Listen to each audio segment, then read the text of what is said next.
Kura zilizopigwa kwa nafasi ya naibu meya ni 18. Kura zilizoharibika ni kura 1, na kura halali za ndio ni kura 17, ambayo ni sawa na 95.5% ya kura zote zilizopigwa kwa mujibu wa kifungu cha 13 cha kanuni ya kudumu za Baraza la Manispaa, Baraza Mamlaka Serikali za Mitaa za 2018. Mimi msimamizi mkuu wa uchaguzi huu Suleiman Hamad Suleiman, ambaye ni katibu tawala wa wilaya Chake, na mtangaza Mheshimiwa Zuhura Chuma Maalim kuwa naibu meya wa Baraza la Manispaa.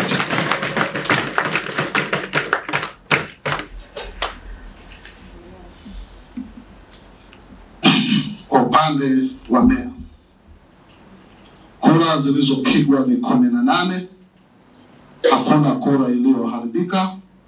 Kura za ndio ni 18, sawa na 100%, kwa mujibu wa kifungu cha 13 cha kanuni ya kudumu za mabaraza ya serikali za mitaa za mwaka 2018.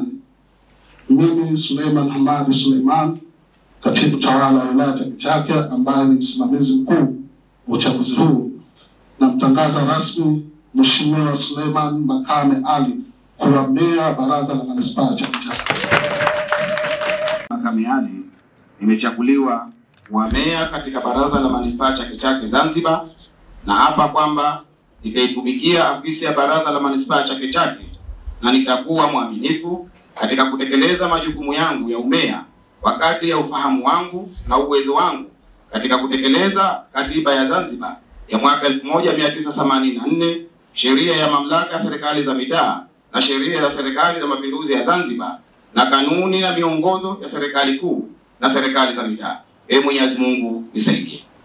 Juma Maalim nimechaguliwa kuwa naibu meya katika Baraza la Manispaa Chake Zanzibar, na hapa kwamba nitatumikia afisi ya Baraza la Manispaa Chake na nitakuwa mwaminifu katika kutekeleza majukumu yangu ya unaibu meya kwa kadri ya ufahamu na uwezo wangu katika kutekeleza katiba ya Zanzibar ya 1984, sheria ya mamlaka ya serikali za mitaa na sheria ya serikali ya mapinduzi ya Zanzibar, kanuni na miongozo ya serikali kuu ya serikali za mitaa.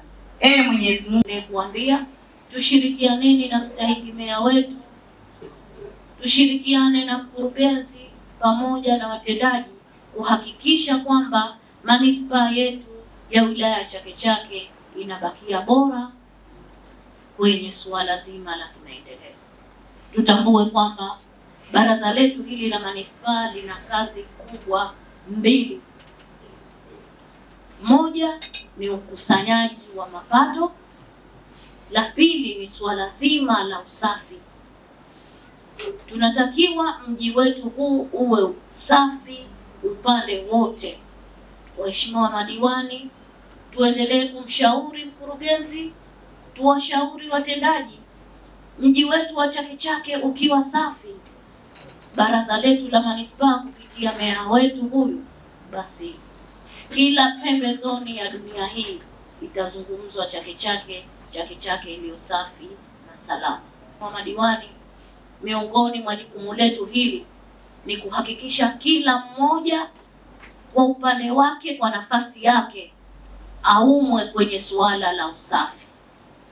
Kanuni zipo, tuzisimamieni kanuni ambazo zipo, tuacheni muhali. Tunatambua kwamba usafi ni utamaduni, lakini twendeni tukaielimishe jamii yetu. Endelee kumuomba mstahiki meya kwa hili, tuhakikishe na sisi tunapindukia yale makadirio ambayo yamewekwa. Tukusanyeni mapato yasivuje, lakini pia tutafuteni vyanzo vipya vya mapato. Na hili niendelee kuwaomba waheshimiwa madiwani, sisi tusiwe ni chanzo cha migogoro. Tukaingia katika maduka, tukakusanya pesa kule za leseni na mambo mengine ambayo yanafanana na hayo. Kwa kweli binafsi mimi mkuu wa wilaya, hilo sitolipenda na nitalichukulia hatua pale ambapo nikisikia kuna diwani fulani kapita duka fulani au maduka haya ni ya diwani. Kwa kweli hapo tutarudisha nyuma mapato ya baraza letu hili la manispaa. Niwaombe waheshimiwa madiwani, tuwasimamieni watendaji kuhakikisha mapato yanakusanywa, lakini pia mapato yale hayavuji.